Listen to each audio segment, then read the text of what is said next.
defective belt na seal sumira, replacement. and crankshaft oil seal. Magandang umaga mga kayabe. Meron tayo dito ngayong palit ng oil seal. Dahil naputulan ng belt at pumasok yung mga pinagpudpuran sa oil seal. Kaya ang issue ngayon dito ay tagas sa makina ng langis. Okay. So itatanggalin natin yung oil seal na luma kasi papalitan natin ng bago.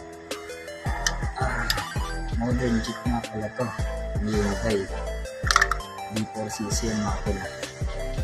Ayun,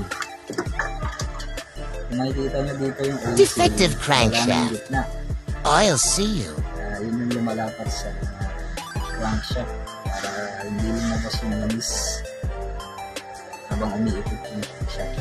Yun, kinain na ng belt. done replacing crankshaft oil seal. Tin wash next.